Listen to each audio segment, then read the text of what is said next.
Dear God, I got one question. I need to know, do revolutionaries go to heaven? And if so, may their legacies last forever and their seeds grow. Tell them that we love them so and never let them die slow. It's like we cursed to be born black. We was kings and queens, now look where we at. I know it won't be long before we take it back. I just hope I live long enough to see it happen, and that's a fact. Cause one thing when you pro-black, you might love your people, but they may not love you back. For more than 400 years, we've been under attack. We survived slavery and then they gave us crack. Do revolutionaries go to heaven? Do revolutionaries go to heaven? Do revolutionaries go to heaven? Do revolutionaries go to heaven? Do revolutionaries go to heaven? I wanna know. Do revolutionaries go to heaven? I hope so. Do revolutionaries go to heaven? I wanna know. Do revolutionaries go to heaven? I hope.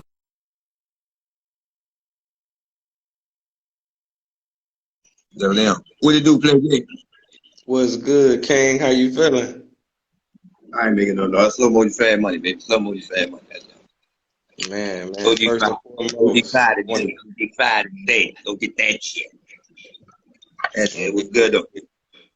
all is well. I want to thank you, King, man. I truly appreciate you, man. As soon as I hit your line, you hit me right back, and you was like, let's do it. You ready? Now let's do it. I don't play no game. Let's do it. I'm with that shit. And I don't tell you what you can act and what you can't act. This shit uncut. Talk your shit. Right. So for my viewers, man, who don't know who you are, let them know what your name is and definitely know where you from. Marcelo Ghetto, the big homie, mid New Orleans. All right. I'm gonna go back on you. When did you first get exposed to hip hop? Oh, you trying to make me sing? Oh, don't do me that. Probably like 93. Oh, okay. Dude by the name of D put me on. Like, he took a liking into me, and me and Moose have been tight for years, like on some other shit. But Moose introduced me to Devious, and from there, I was in here. Okay. Now, what was the scene like in New Orleans? Because I know bounce was real big. If you could talk a little bit about what was going on at that time. Man, the name of my record was Head Peep Pop.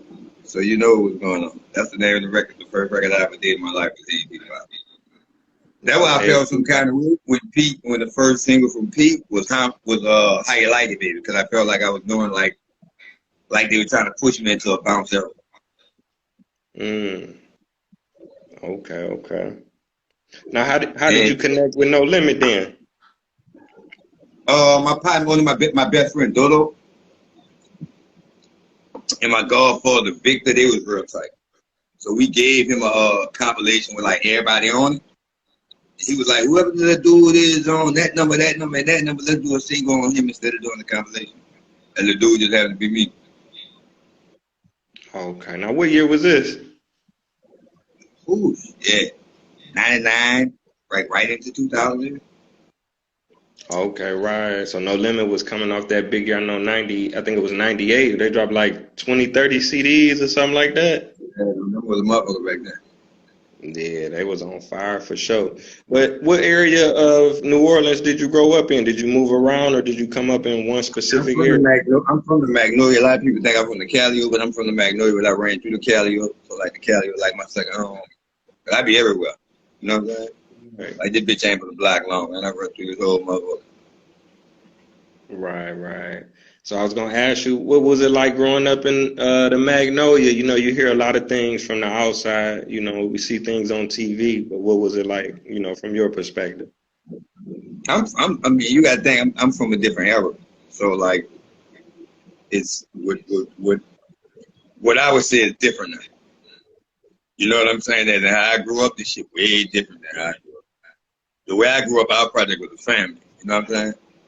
Like you ain't do bad in that motherfucker for too long. Like, motherfucker be like, people will talk so much about the violence and all that kind of shit, but it still was family oriented.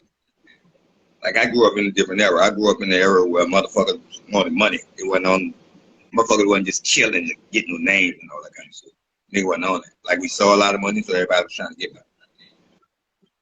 Right, man. But I'm not from the goon era. You know what I'm saying?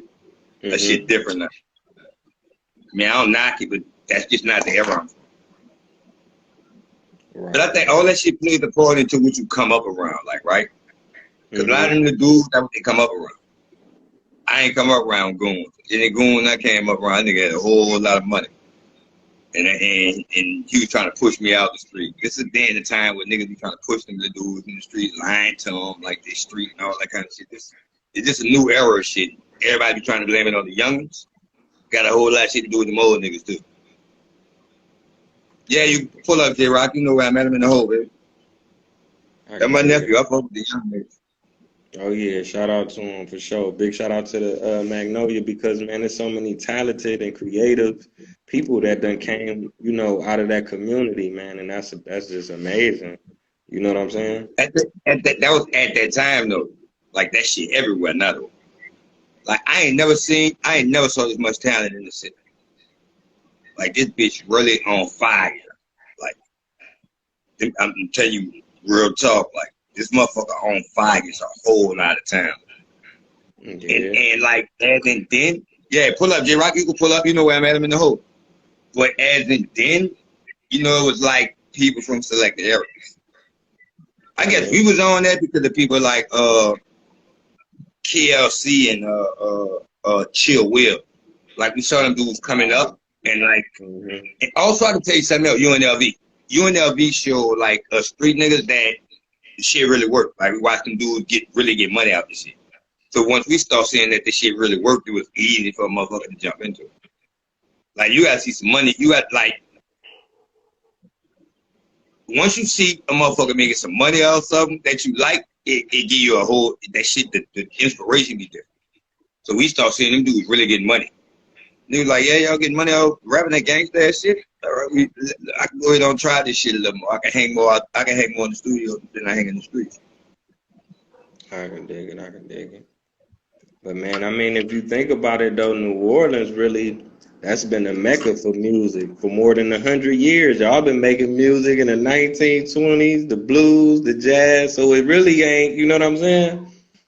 Our city is like that's what keep our city going. Like Mm-hmm. It's a motherfuckers don't, they just don't get it. Like the second line, blues, and even in church, like it's what keep our city going. Like we still, if New Orleans ain't got nothing, you got soul. Like that's not gonna leave. I don't care who come and who leaves. Like that soul's not gonna leave. You know what I'm saying? yeah, So no the doubt, no inspiration. doubt. Yeah, yeah. Some of the most creative and biggest and brightest people on the planet have came from New But that Orleans. come from the people before us. Like that only come from the people before us. Like we can't take that credit. Like the Right, right, motherfuckers like I look at the shit like the Louis Armstrongs and right. BB King. Yeah. Like don't get twisted. Like I get it, I understand. So this shit Mm-hmm. ain't just started. Like we got that shit before.